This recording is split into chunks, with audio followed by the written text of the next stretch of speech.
Welcome back. Today we explore the fascinating world of Norse mythology. As always, relax and let yourself drift away. Let's begin. The end of the world begins with an unassuming plant, a fragile sprig, like a spark that ignites a cosmic inferno, sets in motion the cataclysmic events of Ragnarök. This apocalyptic battle, destined to destroy the Norse gods and reshape the universe, stems from an unlikely source. The tale that unfolds reveals the intricate tapestry of divine jealousy, maternal devotion, and ultimate betrayal. As we peel back the layers of myth, we uncover how a simple botanical specimen became the catalyst for the fall of Asgard and the unraveling of the cosmic order. What transforms this seemingly harmless plant into a weapon of such devastating consequence? The answer lies in a story of love, deceit, and fate that will forever alter the nine worlds. In the beginning, Ginnungagap, a vast primordial void, existed between the realms of fire and ice. This cosmic chasm served as the crucible for the birth of the Norse universe. Niflheim, a world of mist and ice, lay to the north, while Muspelheim, a realm of fire and heat, blazed to the south. As these opposing forces met in Ginnungagap, they set in motion the creation of the Norse cosmos and its divine inhabitants. From the melting ice of Niflheim, nourished by Muspelheim's heat, emerged Ymir, the primordial frost giant. Ymir, neither male nor female, reproduced asexually, giving rise to the race of frost giants. Alongside Ymir arose Audumla, the cosmic cow, a being of nurture and sustenance. Audumla played a crucial role in the creation of the first gods. As she licked the salty ice blocks, she uncovered Buri, the first of the Aesir gods. Buri became the grandfather of Odin, Vili, and Vi, the divine brothers who would shape the world. The emergence of these new beings marked a turning point in the cosmic order. Buri's son, Bor, mated with Bestla, a giantess, producing Odin, Vili, and Veithi.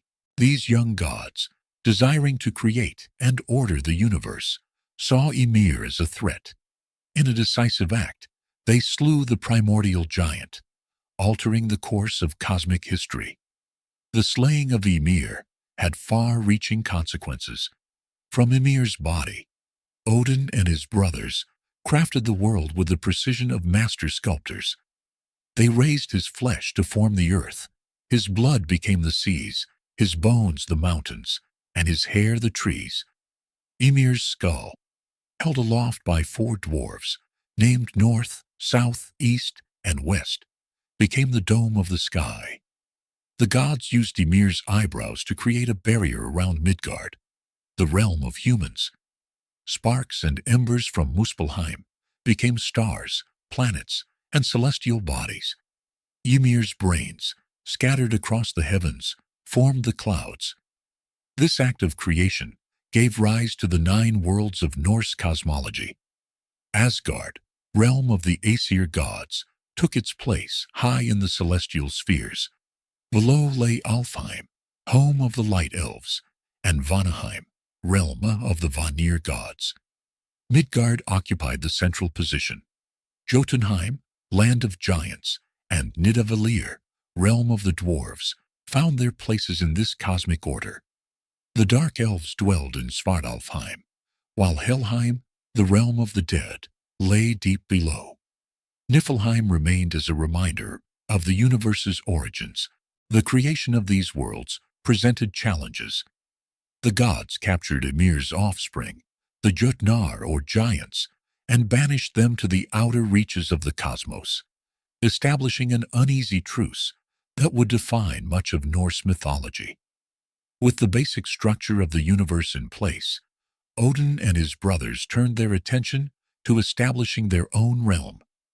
Asgard, the celestial fortress of the gods, was built as a bastion against the chaotic forces that still threatened the newly formed cosmos. This magnificent realm, with its golden halls and rainbow bridge Bifrost, became the center of divine power and authority in the Norse universe. The establishment of Asgard marked a significant milestone in the cosmic order. It provided the gods with a secure base from which to govern the nine worlds and interact with other beings. The Great Hall of Valhalla, where Odin welcomed fallen warriors, and Fensalir, Frigg's marshy abode, were among the many divine residences that adorned this celestial landscape. From Asgard, the gods could oversee their creation and maintain the delicate balance between order and chaos in the Norse cosmos. The golden halls of Asgard, once a symbol of divine unity, now echoed with whispers of discontent. As the Asir gods settled into their roles as guardians of the cosmos, another divine family emerged from the shadows of Norse mythology. The Vanir, a group of deities associated with nature, fertility, and wisdom, stood in contrast to the warrior ethos of the Asir. This fundamental difference in divine domains would soon ignite a conflict that would reshape the pantheon and alter the course of Norse cosmology. The Asir, led by Odin, prided themselves on their martial prowess and role as protectors of the cosmic order. Thor's hammer Mjolnir thundered across the realms, while Tyr's sense of justice maintained balance among gods and mortals. The Vanir, deeply connected to the earth and its cycles, commanded the seas, brought abundance to the fields, and wielded powerful magic that even Odin coveted. As the two divine families coexisted, tensions simmered beneath the surface. The Asir viewed the Vanir's connection to nature and magic with suspicion, while the Vanir grew weary of the Asir's rigid hierarchy and heavy-handed approach to maintaining order in the nine worlds. The arrival of Gulve among the Asir proved to be the spark that ignited this divine rivalry. A Vanir practitioner of Cider, a form of magic associated with fate and prophecy, Gulve's presence in Asgard was met with fascination and fear. Her enchantments captivated some Aesir, while others saw her as a corrupting influence. In a fateful act, the Aesir attempted to kill Gulve. They pierced her with spears and burned her 3 times, yet each time she was reborn from the ashes. This violence enraged the Vanir, who saw it as a challenge to their authority and a desecration of their magical arts. The first divine war erupted, shaking the foundations of the nine worlds.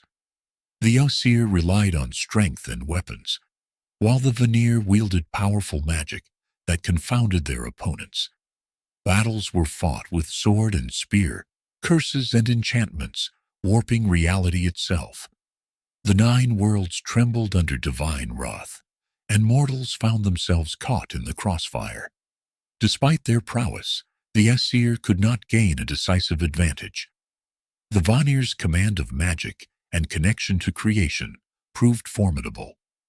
As the war dragged on, both sides realized the futility of their conflict and the threat to the cosmic order they had sworn to protect. Exhausted and wary of the damage to reality, the divine families agreed to a truce. Negotiations began, with both sides seeking a resolution to preserve honor while ending the destructive war. The concept of exchanging hostages emerged as a means to ensure lasting cooperation. The Aesir sent Honir and Mimir to live among the Vanir, while the Vanir sent Njord and his children, Freyr and Freya, to Asgard. This exchange was fraught with tension, as each side worried about the treatment of their kin and the potential for deception. The Vanir quickly discovered Honir's indecisiveness and reliance on Mimir's counsel, leading to frustration and the beheading of Mimir. Rather than reigniting conflict, Odin preserved Mimir's severed head, continuing to seek its wisdom. This unexpected outcome, combined with the growing understanding between the exchanged hostages, paved the way for a more permanent resolution. The Aesir and Vanir, having experienced life among former enemies, began to appreciate each other's strengths and perspectives. This understanding, coupled with war weariness, led to a momentous decision, the merging now of the two divine families.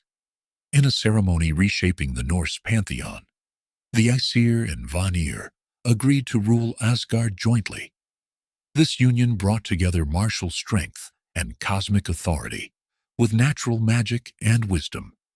The once rigid hierarchy of Asgard became more fluid, incorporating the Vanir's connection to the natural world and their powerful magical traditions, forever altering the divine landscape of Norse mythology. In the aftermath of the Aesir-Vanir War, Odin emerged as the uncontested ruler of Asgard. His victory, however, brought an unexpected burden, a gnawing sense of impending doom that would define his reign. As the All-Father gazed upon the newly unified realm, his singular eye perceived glimpses of a catastrophic future that threatened to unravel the very fabric of the cosmos. Odin's prophetic visions revealed the looming specter of Ragnarök, the twilight of the gods, a cataclysmic event that would bring about the destruction of the 9 worlds. This knowledge became the driving force behind his relentless pursuit of wisdom and power, as he sought to alter the course of fate and avert the impending disaster. The All-Father's quest for knowledge led him to Mimir's well, nestled deep beneath the gnarled roots of Yggdrasil. The air around the well shimmered with an otherworldly mist, and the waters reflected the secrets of the universe in their depths. Odin, driven by his insatiable thirst for knowledge, offered his own eye as payment to drink from the well. This act of self-mutilation granted him deeper insight into the mysteries of the universe, but marked him forever as a figure set apart from both gods and mortals. With his newly acquired wisdom, Odin employed various means to gather information and expand his understanding of the cosmos. He created 2 ravens, Hugin and Munin, meaning thought and memory respectively. These birds served as his eyes and ears, flying across the 9 worlds each day and returning to whisper their observations into Odin's ears. Through them, the All-Father maintained a constant vigil over the realms, watchful for signs of the coming apocalypse. Odin ventured into realms of magic traditionally associated with feminine power, becoming a practitioner of Satyr, a form of Norse magic linked to fate and prophecy. This controversial move risked his reputation among his peers, yet he deemed the potential insights worth the social cost. As Odin's knowledge grew, so too did his plans to forestall Ragnarök. He created the Valkyries, female warrior spirits, tasked with selecting the bravest fallen human warriors to join the ranks of the Einherjar in Valhalla. This great hall within Asgard became a training ground for the final battle, where chosen warriors would prepare for the day when they would defend the cosmos alongside the gods. The All-Father's preparations extended beyond gathering warriors. He sought powerful artifacts and weapons, forged alliances across the 9 worlds, and delved into ancient prophecies in search of any advantage that might tip the scales in favor of the Aesir. When Ragnarök arrived, each strategic move was a thread in the complex tapestry of Odin's grand design to subvert fate itself. Yet the cost of Odin's quest was steep. Like a moth drawn to a flame, he pursued knowledge with a singular focus that consumed him, leaving behind scorched relationships and a trail of mistrust. As he accumulated more power, he grew increasingly distant from those around him. The once charismatic leader became a figure shrouded in mystery and manipulation. His methods often appeared callous or ruthless as he orchestrated events and tested both gods and mortals in ways that seemed cruel or unnecessary. This transformation did not go unnoticed by the other Aesir. Many began to view Odin with a mixture of awe and unease, never quite certain of his motives or the extent of his foresight. Even his closest allies found themselves questioning the wisdom of his more extreme decisions. The All-Father's burden of knowledge had reshaped him into a being that straddled the line between benevolent protector and manipulative chess master, moving pieces on a board that only he could fully comprehend. Odin's personal relationships suffered as well. His wife Frigg, herself a seer, watched as her husband became consumed by his quest. Their son Balder, beloved by all the gods, would become a central figure in the events leading to Ragnarök, a fact that weighed heavily on Odin's conscience. The All-Father's other children, including the mighty Thor, often found themselves pawns in their father's elaborate schemes, their destinies shaped by Odin's attempts to rewrite the future. As Odin's quest for knowledge isolated him from gods and mortals alike, his son Thor forged a different path. Born of the union between Odin and Jord, the earth goddess, Thor embodied the raw power of nature and the strength of the common people. His role as the defender of Asgard and Midgard against the chaotic forces of the giants became legendary. While Odin schemed and plotted, Thor took direct action, using his immense strength and magical hammer Mjolnir to safeguard both realms.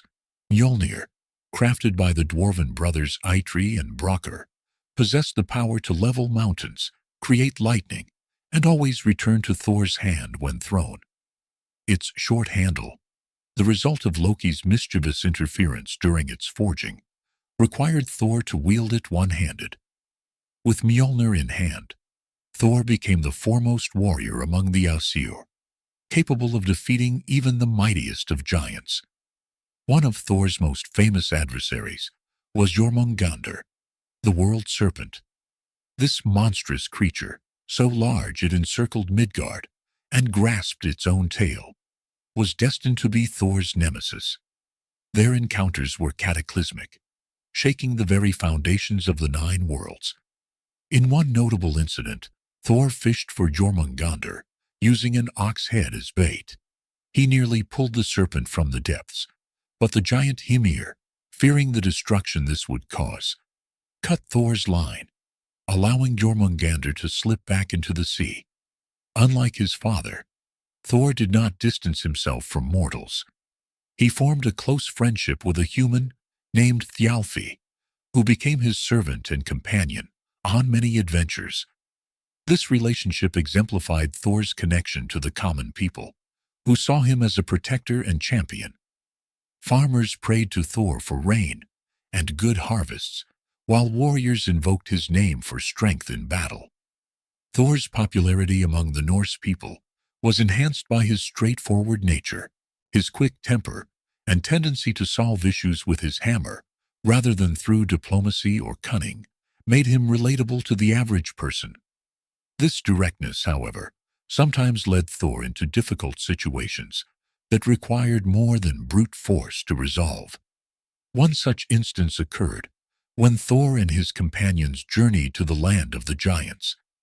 They arrived at a great hall, where they were challenged to various contests. Unknown to Thor, the entire experience was an illusion created by the giant king to humble the god. Thor's strength was pitted against seemingly impossible tasks, such as drinking from a horn connected to the sea and lifting a cat that was actually the Midgard serpent in disguise.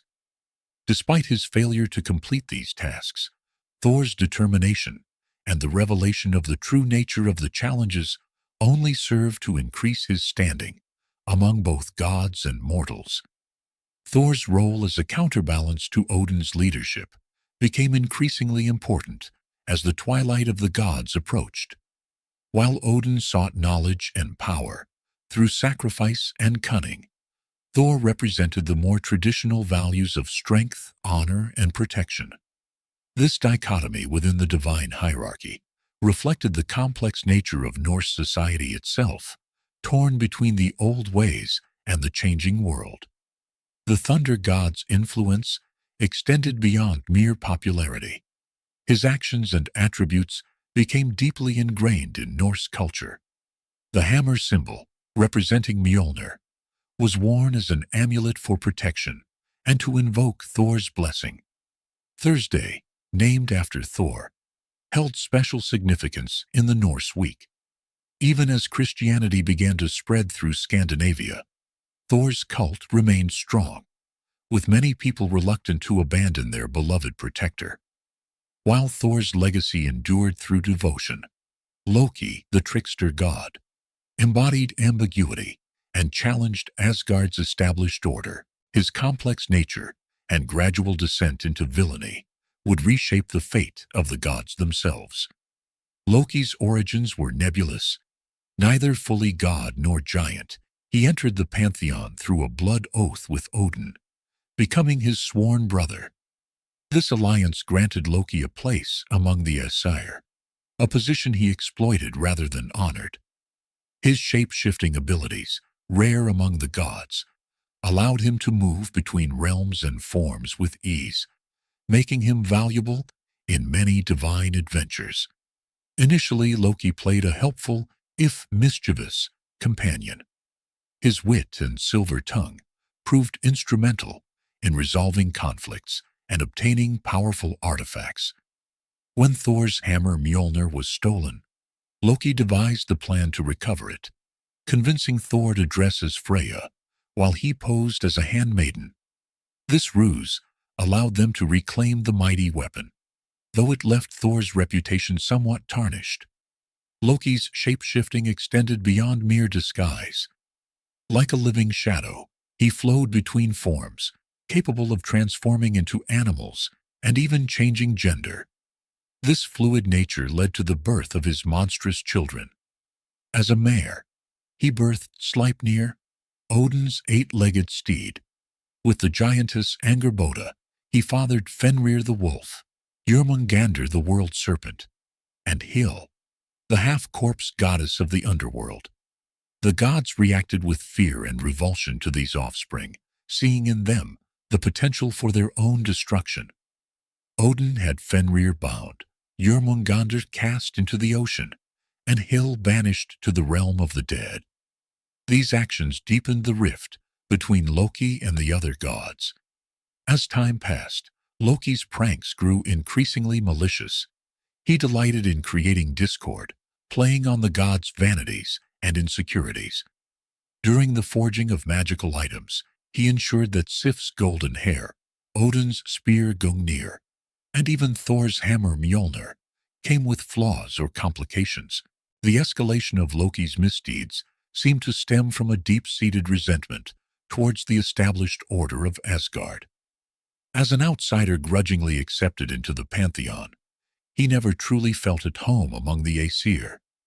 His tricks and schemes can be seen as attempts to prove his worth, to demonstrate that his cunning was as valuable as Thor's strength or Odin's wisdom.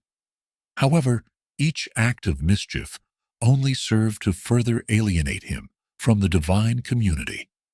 Loki's relationship with the gods reached a critical point during a feast in Yggdrasil's hall.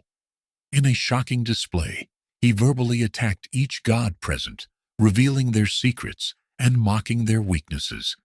This event, the Lokasena or Loki's quarrel, marked a turning point. No longer content with subtle manipulation, Loki openly declared his contempt for the divine order. Yet it was Loki's role in the death of Balder, Odin's beloved son, that would cement his position as the enemy of the gods. Balder was thought invulnerable to all harm, but Loki discovered that mistletoe could hurt him. He crafted a dart from mistletoe and tricked Balder's blind brother Hödur into throwing it, resulting in Balder's death. This betrayal was unforgivable. It shattered Asgard's fragile peace and set in motion the events leading to Ragnarök, the twilight of the gods. Loki, once a clever ally, had become the catalyst for the destruction of the very pantheon he had been a part of. In a tragic irony, the trickster who had often saved the gods through his cunning would ultimately bring about their downfall, his fluid nature finally solidifying into that of an implacable enemy. As the dust settled from the Aesir-Vanir War, a new figure emerged as a central player in the divine drama of Norse mythology. Freya, a Vanir goddess, found herself integrated into the Aesir pantheon, bringing with her a unique blend of powers and attributes that would reshape the dynamics of Asgard. Freya's arrival in Asgard marked a significant shift in the balance of power among the gods. Her multifaceted nature as the goddess of love, fertility, war, and sorcery allowed her to navigate the complex political landscape of the divine realm with unparalleled skill. This duality became evident in her roles as both a patron of love and a formidable war deity. As the leader of the Valkyries, Freya commanded warrior maidens who chose half of the slain for her hall, Folkvanger, while Odin claimed the other half for Valhalla. The story of Freya's acquisition of the necklace Brisingamen exemplifies her cunning and willingness to sacrifice for her desires. According to legend, Freya encountered 4 dwarven brothers who had crafted a necklace of unparalleled beauty. Determined to possess it, she offered gold and silver, but the dwarves demanded a different price, one night with each of them. Freya, recognizing the necklace's power, agreed to their terms. This tale illustrates her complex nature and her ability to navigate difficult situations to achieve her goals. Freya's mastery of Satyr, a form of Norse magic associated with fate and prophecy, set her apart from other deities. Her expertise in this mysterious practice earned her the respect of Odin himself, who sought her teachings in the art. This transfer of knowledge underscored the importance of Vanir wisdom in the new cosmic order and solidified Freya's position as a powerful force in Asgard. The goddess's influence extended beyond the realm of gods and into the world of mortals. Her connection to the cycles of life and death made her a popular deity among various groups. Warriors sought her blessing before battle, lovers prayed for her favor, and those seeking knowledge of the future turned to her for guidance. Farmers invoked her name to ensure bountiful harvests, while women in childbirth sought her protection. Freya's relationship with other gods, particularly Odin and Loki, was complex and often fraught with tension.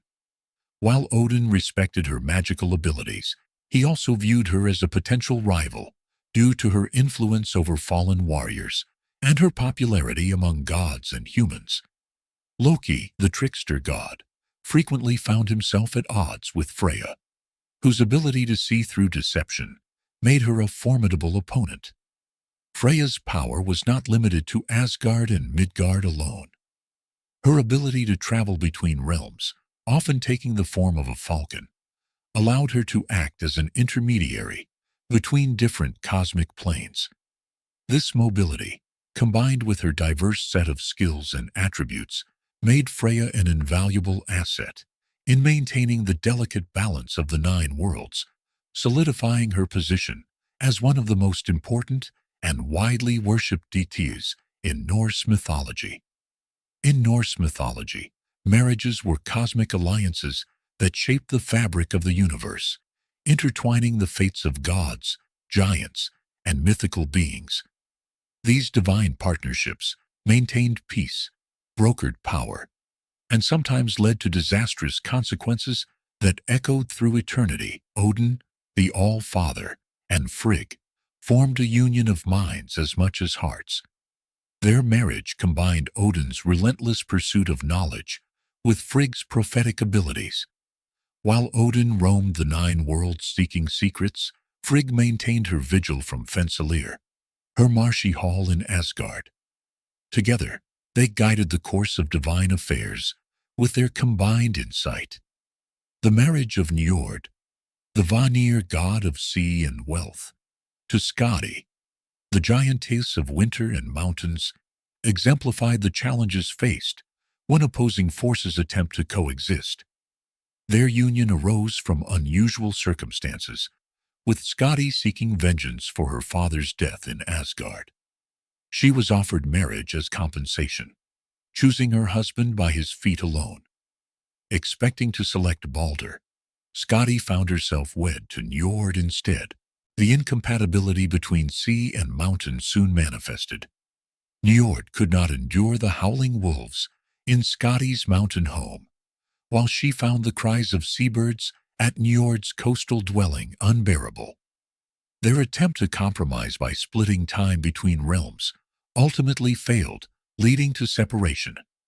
This ill-fated union served as a reminder of the challenges in bridging vastly different worlds, even among the gods. The romance of Freyr, the Vanir god of fertility and prosperity, and the giantess Gerd proved consequential for the fate of the Norse cosmos. Freyr's infatuation with Gerd was instant and all-consuming, sparked by a glimpse of her radiant beauty. However, winning Gerd's hand came at a steep price. Freyr surrendered his magical sword, a weapon capable of fighting on its own. This sacrifice left him defenseless at Ragnarök, the prophesied end of the world. Thor, the Thunderer, and Sif, the goddess associated with earth and fertility, faced external challenges in their marriage, particularly from Loki's mischief. In one incident, Loki cut off Sif's golden hair, a symbol of harvest and fertility. Thor's fury was only quelled when Loki procured a magical golden headpiece crafted by dwarves to replace what was lost. This episode highlighted the vulnerabilities present even in divine marriages and showcased the complex interactions between the gods. These divine unions played a crucial role in maintaining or disturbing the cosmic balance. They served as bridges between different factions of gods, between gods and giants, and even between opposing natural forces. The alliances formed through these marriages created an intricate network of loyalties and obligations that influenced divine decision-making and the course of mythological events. The offspring of these unions inherited traits from both divine and giant lineages, embodying the dualities and conflicts inherent in the Norse cosmos. These descendants became key players in the unfolding drama of the Nine Worlds. Their actions shaped by the complex legacies of their parents' unions. The repercussions of divine marriages extended far beyond the personal realm of the gods involved. They influenced the structure of the Norse pantheon, dictating alliances, enmities, and the distribution of power among the various beings inhabiting the Nine Worlds. The success or failure of these unions could tip the delicate balance between order and chaos that defined the Norse universe, making these divine partnerships as precarious as they were powerful. As divine unions shaped the Norse cosmos, a new generation arose from these celestial couplings. The offspring of deities embodied both the greatest hopes and the darkest fears of the Nine Worlds. Their mixed heritage, a potent blend of divine power and chaotic potential. These young gods and creatures would play pivotal roles in Norse mythology, their actions reverberating through the fabric of reality itself. Among the most prominent was Balder, son of Odin and Frigg. Known for his radiant beauty and gentle nature, Balder represented the epitome of light and goodness in the Norse pantheon. His presence brought joy and harmony to Asgard, and he was beloved by all the gods. However, Balder's dreams of his own death cast a poignant shadow over his luminous existence, burdening him with the weight of impending tragedy. Odin, mindful of Ragnarök, sired two sons destined to survive the apocalyptic event. Vidar, the silent god, possessed immense strength and wore a shoe made from discarded leather scraps. This footwear would prove crucial in the final battle, allowing Vidar to step into the mouth of the monstrous wolf Fenrir and tear its jaws apart, avenging his father's death. Vali, Odin's other son, grew to full adulthood in a single day and would slay Húdir, the unwitting killer of Balder. Thor's sons, Modi and Magni, inherited their father's immense power. Their names, meaning wrath and might respectively, hinted at their strength. They were destined to survive Ragnarök and inherit Thor's hammer, Mjolnir, symbolizing the continuation of Thor's protective role in the new world. Loki's offspring embodied darker aspects of creation. His union with the giantess Angerboda produced three monstrous children: Fenrir, the great wolf; Jormungandr, the world serpent; and Hel, ruler of the inglorious dead. Their birth sent shockwaves through Asgard, prompting the older gods to take drastic measures to contain them. These actions, however, sowed seeds of resentment that would contribute to the events leading to Ragnarök. The established pantheon's reactions to this new generation were complex. Some, like Baldur, were embraced for the hope they brought to the divine realm. Others, particularly Loki's brood, were feared and shunned, their existence a reminder of the precarious balance between order and chaos. The gods' treatment of these younger deities would have far-reaching consequences, influencing alliances, enmities, and the fate of the nine worlds. As this divine generation came of age, they began to assert their own identities within the cosmic order. Baldur's radiance shone brighter, though tinged with melancholy. Vidar and Vali developed their personalities while preparing for their predetermined roles. Modi and Magni sought to prove themselves worthy of their father's legacy through heroic deeds. Meanwhile, Loki's children grew in power despite their isolation. Fenrir's bonds strained against his increasing strength, while Jormungandr's coils tightened around Midgard, causing tremors and storms. Hel's realm expanded, her influence over death becoming a source of both fear and fascination for gods and mortals alike. The emergence of this new generation created a dynamic tension within the Norse pantheon. Their actions and choices would ultimately determine the course of fate, leading either to salvation or downfall of the divine order. As prophecies of Ragnarök loomed larger, the role of these younger deities in the coming conflict became a focal point of both hope and dread for the established gods, setting the stage for the epic battles and profound transformations that would reshape the Norse cosmos. Beyond the glittering halls of Asgard and the bustling realm of Midgard, the nine worlds teemed with beings of immense power and ancient lineage. These races, giants, dwarves, and elves, played pivotal roles in shaping the destiny of gods and mortals alike. Their complex relationships with the divine pantheon created a delicate balance of power, alliances, and enmities that would ultimately determine the fate of the cosmos. The Jotnar, or giants, stood as both the progenitors and the greatest adversaries of the gods. Descendants of the primordial frost giant Ymir, they possessed strength rivaling that of the Aesir and Vanir. Jotunheim, a wild and untamed land of mountains and forests, served as their stronghold. Despite the enmity between giants and gods, their bloodlines were inextricably linked. Odin himself was born of the giantess Bestla, and Thor's mother Jord was a personification of the earth itself. Giants came in many forms, from fierce frost giants to crafty mountain giants. Some, like the wise Mimir, became allies and advisors to the gods. Others, such as Thrym, who stole Thor's hammer, or Utgarda Loki, who challenged the thunder god with his illusions, represented constant threats to divine authority. The complex nature of giant-god relations was perhaps best exemplified by Skadi, the giantess who became a goddess through her marriage to Njord, yet never fully integrated into the divine community. In the cavernous realm of Nidavellir dwelt the dwarves, master craftsmen whose skills were unmatched even by the gods.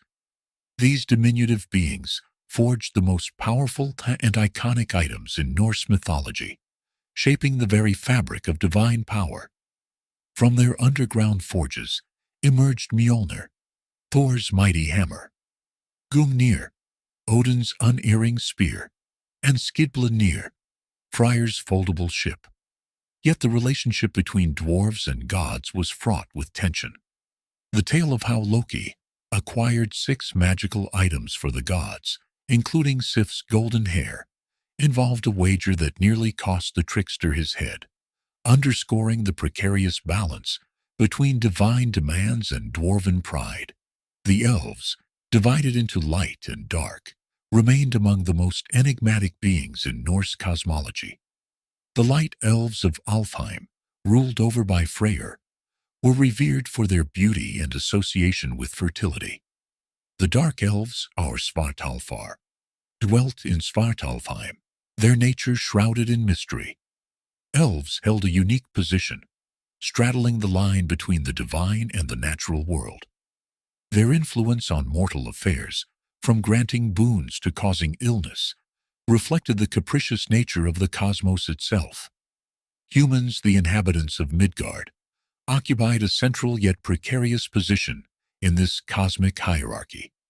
Created by Odin and his brothers from ash and elm trees, humans were both the subjects of divine rule and the pawns in godly conflicts. Their relationship with the gods was one of reciprocity, worship and sacrifices in exchange for protection and blessings. Yet humans were not mere spectators.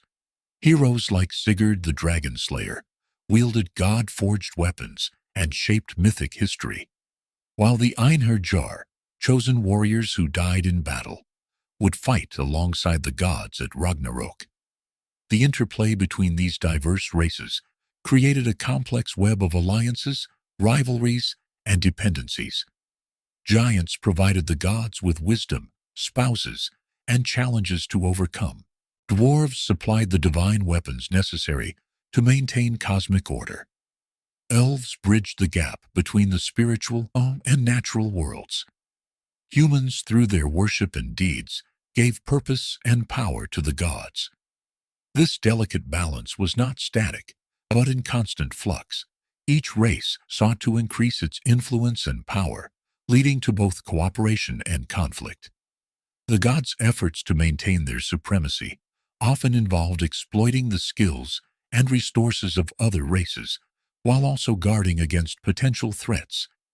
This dynamic tension between order and chaos, creation and destruction, shaped the very fabric of Norse cosmology, a cosmic drama played out across the 9 worlds.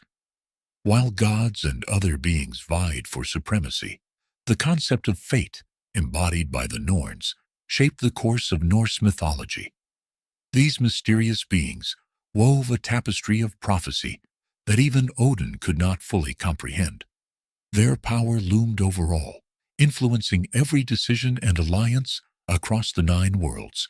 The Norns, Urd, Verdandi, and Skuld, dwelt at the root of Yggdrasil, determining the course of all existence.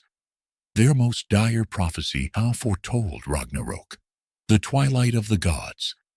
This cataclysmic event would bring about the destruction of the 9 worlds and the death of many prominent deities. How would the gods face this impending doom? Odin, driven by his insatiable thirst for knowledge, sought to understand and potentially alter this grim future. He sacrificed one of his eye to drink from Mimir's well of wisdom, traversing the 9 worlds to collect prophecies and consult seers. Yet, the more he learned about the future, the more inescapable it seemed.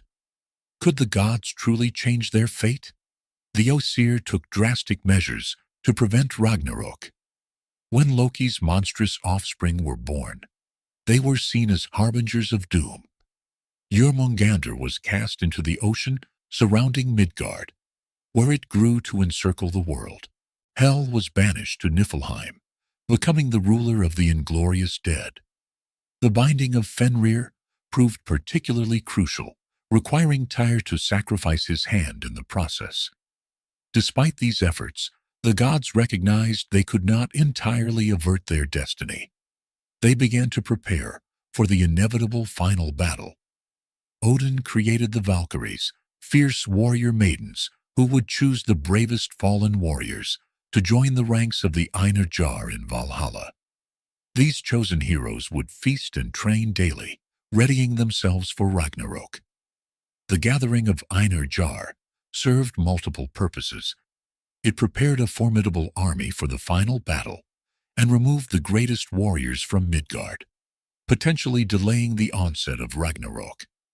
This strategy reflected the gods' complex relationship with fate, accepting its inevitability while seeking ways to postpone its effects. As the prophesied end drew nearer, tensions among the gods grew. The binding of Fenrir and the punishment of Loki for his role in Baldur's death created resentment and division within the divine ranks. These actions intended to prevent Ragnarök paradoxically set in motion the very events that would lead to its fulfillment. How would the gods break this cycle of causality? The Norse conception of fate differed from predestination found in other mythologies. While the future was foretold, individuals still possessed agency in how they faced their destiny. This nuanced view is exemplified in the Norse ideal of dying with honor in battle, facing one's fate bravely rather than cowering from it. As Ragnarök's shadow loomed ever larger, the beings of the nine worlds grappled with profound questions about free will, destiny, and existence itself. The knowledge of their impending doom did not lead to despair or inaction, but rather to a fierce determination to face the coming battle with courage and dignity. How would the final confrontation unfold? And what legacy would the gods leave behind? The gods found themselves caught in a relentless struggle against their prophesied end. Their attempts to change fate often served to bring it about, creating a sense of tragic inevitability. Yet even in the face of certain doom, the Norse gods and heroes refused to surrender. They would meet their destiny head-on, weapons in hand, prepared to fight until the very end. Would their courage be enough to reshape the tapestry of fate, or would the Norns' decree prove unbreakable? The bonds of family and friendship among the gods were about to face their greatest trial. As the shadow of Ragnarök loomed, an oversight in their defenses would prove catastrophic, transforming the blind god Hödur from a trusted brother to an unwitting instrument of death, forever altering the fabric of Norse mythology. Baldur, son of Odin and Frigg, stood as a beacon of light in Asgard. His radiance and purity made him beloved by all, his presence bringing harmony to the divine realm. Yet, even as he basked in adoration, a dark cloud of foreboding began to gather. Frigg, haunted by prophetic dreams foretelling Baldur's demise, embarked on a quest across the nine worlds. She wove a protective tapestry, extracting solemn oaths from every creature, plant, and element. Fire and water, iron and all metals, stones and earths, trees and diseases, beasts, birds, and venomous snakes, all swore never to harm Baldur. With each oath secured, Frigg's confidence grew, believing she had created an impenetrable shield around her cherished son.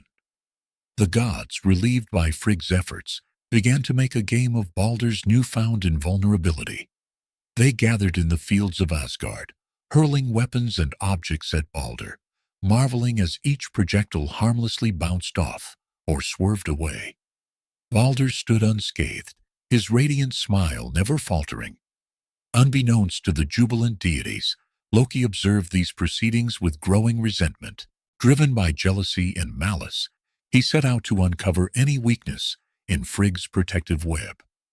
Disguised as an old woman, Loki approached Frigg and learned that she had deemed one plant too young and insignificant to pose any threat. The humble mistletoe, armed with this crucial information, Loki crafted a dart from mistletoe twigs. He then sought out Hödur, Baldur's blind brother, who stood apart from the revelry. With false sympathy, Loki offered to guide Hödur's hand, allowing him to take part in the celebration. Hödur, touched by what he perceived as kindness, accepted. Unaware of the true nature of the object in his hand, Hödur allowed Loki to aim his throw, The mistletoe dart, guided by Loki's malevolent intent, flew true to its mark. In an instant, the unthinkable occurred. Balder fell. Silence descended upon Asgard. The gods stood frozen in disbelief. Realization swept through, like a tidal wave of grief and horror.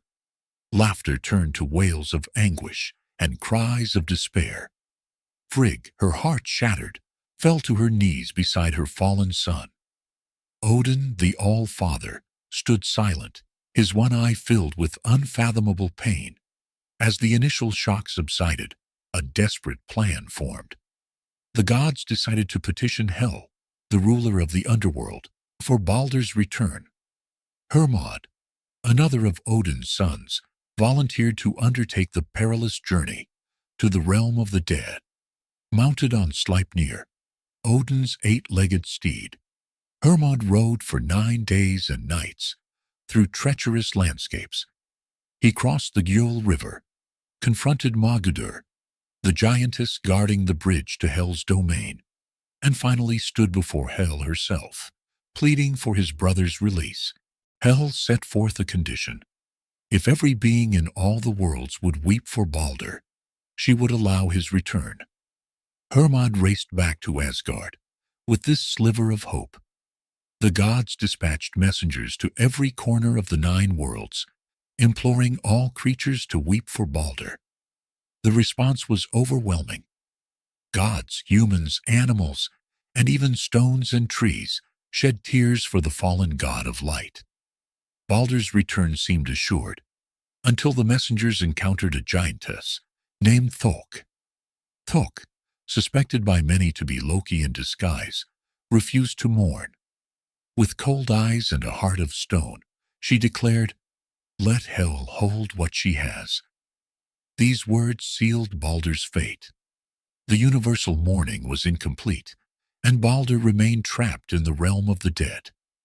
With Balder trapped in Hel's realm, the gods' grief turned to rage. Loki's involvement in the beloved god's demise had been exposed, and the pantheon's fury knew no bounds. The trickster's cunning had always kept him one step ahead, but even the most intricate web of lies can unravel with a single thread. As the gods began their relentless pursuit, Loki's desperation grew, and he resorted to increasingly drastic measures to evade capture. Loki's shape-shifting abilities became his primary means of survival. He transformed into a salmon, gliding through the icy streams of Midgard, hoping to lose his pursuers in the rushing waters. The gods, however, crafted a net designed to catch even the most elusive of prey, a creation that would match Loki's own ingenuity. Cornered in a small dwelling, Loki launched a final verbal assault, known as the Lokasenna, or the Flighting of Loki. This tirade laid bare the flaws and indiscretions of the Aesir and Vanir, a last-ditch effort to sow discord among his pursuers. But his words, sharp as they were, could not save him from his fate. The gods captured Loki and dragged him to a cave deep within the earth. Their punishment reflected the depth of their anger and desire for retribution.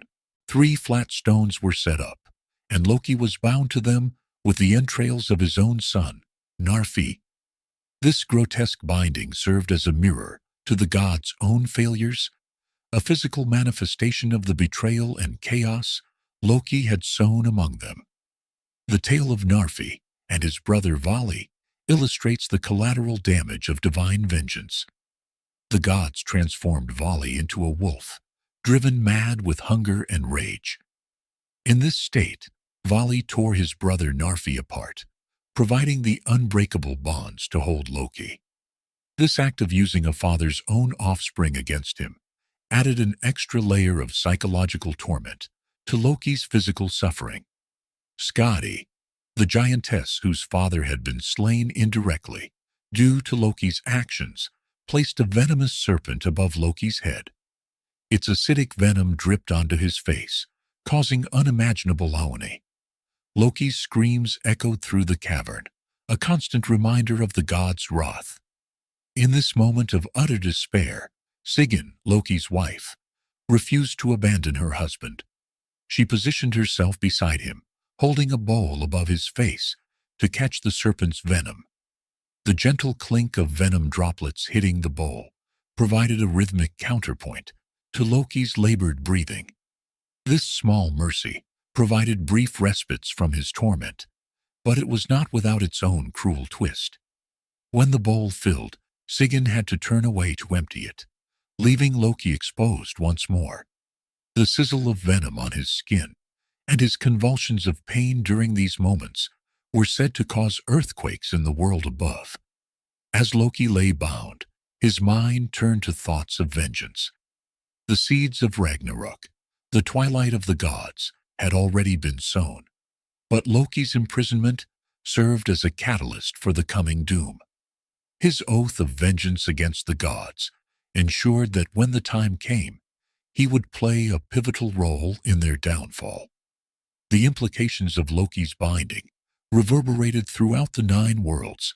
The delicate balance of power among the gods, giants, and other beings began to shift. Loki's absence created a void in the cosmic order, one that would not remain empty for long. The forces of chaos, long held at bay by the gods' vigilance, began to stir. As Loki plotted his revenge from his subterranean prison, the world itself began to show signs of impending doom. The Fimbul winter, 3 successive winters without summer, loomed on the horizon. Mortal realms experienced increased conflict and strife, mirroring the discord among the gods. The roots of Yggdrasil, the world tree, trembled with the weight of coming catastrophe. As the roots of Yggdrasil quivered, a deep chill settled across the 9 worlds. The Fimbul winter, long foretold in prophecies, had begun its inexorable march. This cosmic harbinger of the end times stretched across 3 long years without respite, mirroring historical accounts of prolonged winters that devastated ancient civilizations. In Midgard, the realm of humans, the effects of this supernatural winter were swift and catastrophic. Crops withered, livestock perished, and resources dwindled. The fabric of society unraveled as desperation and fear eroded the bonds of kinship and honor. Across the realms, beings of all kinds felt the approach of Ragnarök, each responding according to their nature and alliances. The Fimbul winter, like a great cosmic wheel, ground existence into chaos while simultaneously setting the stage for rebirth. In Jotunheim, giants grew restless, their ancient grudges rekindled. The dwarves of Nidavellir retreated to their forges, crafting weapons for the coming conflict. Even Alfheim's radiant landscape dimmed under the encroaching shadow. The gods themselves were not immune to the growing tumult. In Asgard, tensions rose between the Aesir and Vanir, old rivalries resurfacing as new alliances formed. Odin, the All-Father, withdrew into solitude, seeking wisdom from the severed head of Mimir as the crisis unfolded. As the winter deepened, natural disasters struck with increasing ferocity. Earthquakes toppled mountains, tidal waves swallowed coastal settlements, and ominous lights filled the skies. These cataclysms echoed ancient tales of world-ending events recorded in diverse cultures, from the floods of Mesopotamia to the volcanic winters of Norse sagas. Monstrous beings broke free from their ancient bonds. Fenrir strained against his unbreakable ribbon, while Jormungandr stirred in the ocean depths. In the celestial realm, the wolves Skoll and Hati drew ever closer to their prey, the sun and moon, as if the cosmos itself held its breath in anticipation of the final battle. The gods and their allies began their preparations in earnest.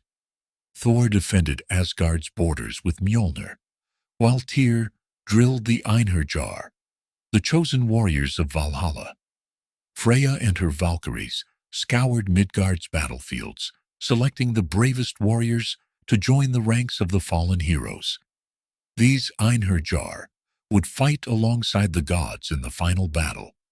Their courage, a testament to humanity's enduring spirit in the face of cosmic annihilation. Even as war loomed, some sought alternative paths. Frigg, in her hall of Fensalir, wove intricate tapestries depicting possible futures, searching for a thread of salvation amidst the impending doom. Her efforts reflected the gods' desperate hope to avert the coming catastrophe, even as the signs of its inevitability mounted. As the Fimbulwinter reached its terrible apex, Heimdall raised the Gjallarhorn to his lips at Bifrost. His blast shook the foundations of creation, summoning all beings to their appointed roles in the great drama of Ragnarök. The final act of the cosmic cycle, both an end and a beginning, stood poised to unfold across the 9 worlds, as the very rhythm of existence faltered in anticipation of the ultimate confrontation between order and chaos. The blast of Gjallarhorn faded, leaving an eerie silence across the 9 worlds. Beings of all kinds stirred, sensing the approach of their final destiny. In Asgard, the Einherjar readied themselves for battle. The rainbow bridge Bifrost shimmered and cracked under the weight of advancing giants and monsters. Loki, freed from his bonds, led the charge alongside his monstrous children. Fenrir's massive jaws snapped at the air, while Jormungandr uncoiled from around Midgard, its scales gleaming as it rose from the depths. As the forces of chaos breached Asgard's gates, the gods met them in combat. Thor's hammer Mjolnir sang through the air, each strike accompanied by thunder. Tyr fought with unmatched skill, his blade finding gaps in giant armor. Freyr, wielding an antler in place of his magical sword, faced the enemy with grim determination. Odin rode forth on Sleipnir, Gungnir gleaming in his hand. The All-Father's single eye blazed with the wisdom of ages as he surveyed the battlefield. He had foreseen this moment, yet the weight of fate bore heavily upon his shoulders. The clash of weapons and cries of the fallen echoed across the once golden realm. Valkyries darted through the fray, selecting the bravest of the fallen. In the skies above, Skoll finally caught the sun, plunging the world into darkness. Amidst the chaos, tensions built as Odin and Fenrir circled each other.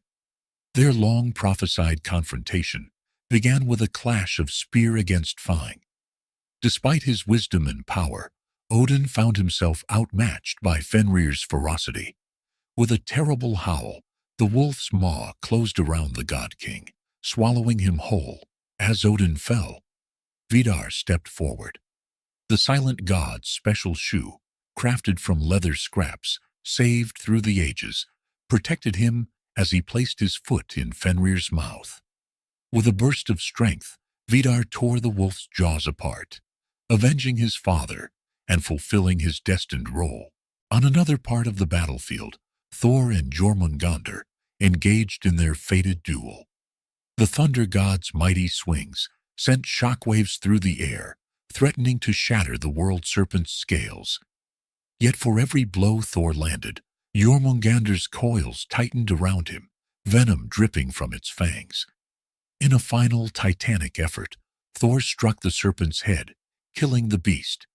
But as he stepped back, the god of thunder succumbed to the venom.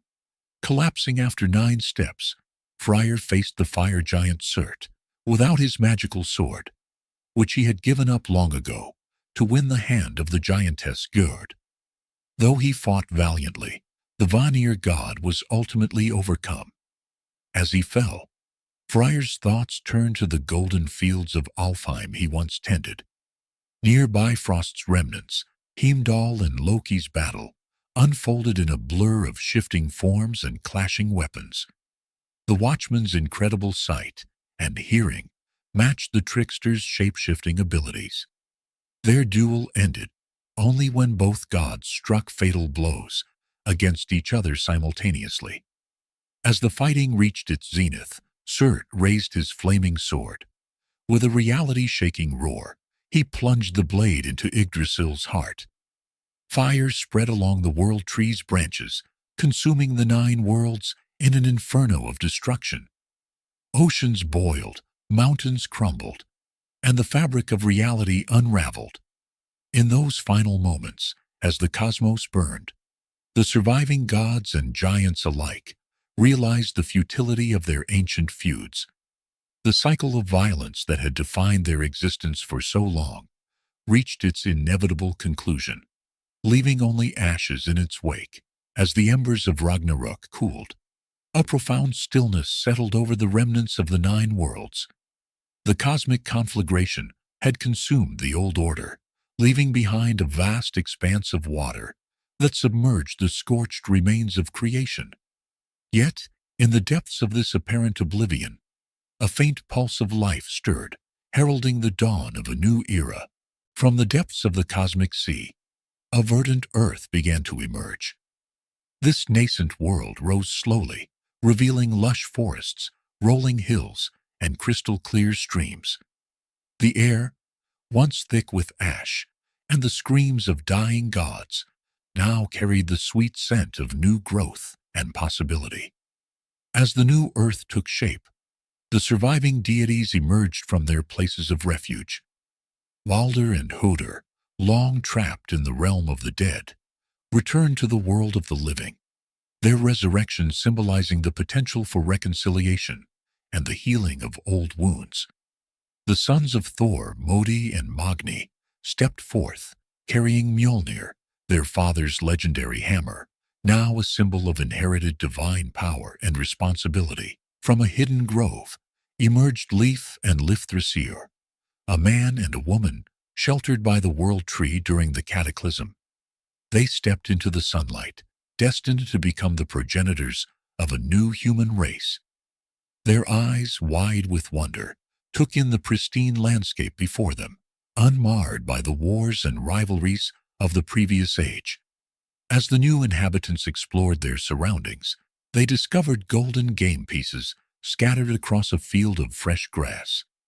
These artifacts, once belonging to the Aesir gods, had survived the destruction of the old world and glimmered with an otherworldly light. Their presence raised questions about the nature of this new reality and its connection to the past. The survivors faced the monumental task of building a new society. The gods, diminished in number, but not in spirit, sought to establish a new divine order.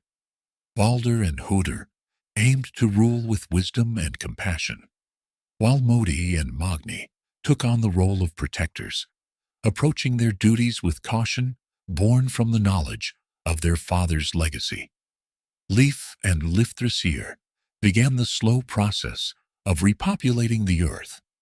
Their children, born into a world free from immediate threats, had the opportunity to forge a new path for humankind. These new generations grew up with tales of the old world, learning from its triumphs and failures. As the new society took shape, questions arose about the nature of fate in this reborn world. The absence of the Norns, weavers of destiny, led to speculation about the concept of free will in the absence of a predetermined cosmic order. The golden game pieces became objects of study and debate, seen by some as sources of ancient wisdom and by others as potential threats to the new peace. Time passed, and the new world developed its own unique character. The gods found themselves more closely intertwined with the affairs of mortals, and the strict hierarchies of the old pantheon gave way to a more fluid relationship between divine and human. Balder and Hödur encouraged open communication between the realms, seeking to avoid the misunderstandings and secrets that had plagued the previous era. The natural world reflected this new harmony. The cycles of seasons unfolded without the extreme swings of the Fimbul winter. Creatures, both mundane and magical, populated the forests and mountains, creating a rich tapestry of life. Yet, whispers of otherworldly entities occasionally reached the ears of both gods and humans, hinting that not all of the old powers had been entirely swept away by Ragnarök. As Christianity spread across Scandinavia, the Old Norse gods faced a formidable challenge. The pantheon that had reigned supreme for centuries found itself in decline, with temples abandoned and sacred groves left untended. Yet, even as the last embers of pagan worship faded, the stories of Odin, Thor, and Loki refused to be extinguished. Instead, they embarked on a remarkable journey through time, evolving and adapting to new cultural landscapes. The survival of Norse mythology owes much to the Icelandic sagas and medieval texts like the Prose Edda, compiled by Snorri Sturluson in the 13th century. These works preserve the tales of gods and heroes, ensuring that the exploits of the Æsir and Vanir would not be lost to history. After lying dormant during the Renaissance and Enlightenment, Norse mythology experienced a revival during the Romantic period of the 18th and 19th centuries. This renewed interest manifested in various forms of artistic expression. Painters like Peter Nikolai Arbo brought scenes from Norse mythology to life on canvas, while poets such as Adam Oehlenschläger incorporated elements of the old sagas into their works. The allure of Norse mythology extended beyond Scandinavia, captivating minds across Europe and beyond. One of the most significant adaptations came from the German composer Richard Wagner, whose monumental opera cycle, Der Ring des Nibelungen, drew heavily from Norse and Germanic legends. The 20th century saw Norse mythology finding new expression in popular culture. Comic books became a fertile ground for reimagining the gods of Asgard. Marvel Comics' interpretation of Thor, created by Stan Lee and Jack Kirby, transformed the thunder god into a superhero. This adaptation, akin to modern remix culture, introduced countless readers to Norse cosmology while taking creative liberties with the original myths. The influence of Norse mythology extended into literature, with authors like J.R.R. Tolkien drawing inspiration from the old sagas for his epic fantasy works. As technology advanced, new mediums emerged to tell these ancient stories. Video games like God of War and Assassin's Creed Valhalla brought Norse myths to life with stunning visuals and complex narratives, allowing players to interact with gods and monsters in immersive digital worlds. The silver screen, too, has embraced Norse mythology. Hollywood blockbusters featuring Thor and Loki have become global phenomena, further cementing these characters in popular consciousness. While these adaptations often take significant liberties with the source material, they have sparked renewed interest in the original myths among viewers. This enduring fascination with Norse mythology raises an intriguing question. Why do these ancient stories continue to resonate so strongly with modern audiences? Perhaps it is because the Norse gods, for all their power and majesty, are deeply flawed and relatable beings. Their struggles with fate, their complex family dynamics, and their ultimate vulnerability in the face of Ragnarök reflect universal human experiences and fears. Moreover, Norse mythology offers a unique perspective on the nature of existence. The concept of Yggdrasil, the world tree connecting different realms, speaks to our desire to understand our place in a vast and complex universe. The prophecy of Ragnarök, with its vision of destruction and renewal, addresses our anxieties about the future and our hope for rebirth in the face of calamity. The Norse gods, with their complex personalities and intricate relationships, captivate our imagination and offer profound insights into the human condition. These deities embody the struggles, desires, and flaws that define mortal existence. Their tales of creation, conflict, and cosmic cycles mirror our world, reflecting the eternal dance between order and chaos. As we navigate uncertain futures, the courage of the Norse gods in facing their fates inspires us. Ragnarök speaks to our deepest anxieties while offering hope for renewal. In confronting their destinies with resolve, these ancient deities remind us of the power of resilience, like Yggdrasil, whose roots endure even as its branches burn. The human spirit persists through cycles of destruction and rebirth.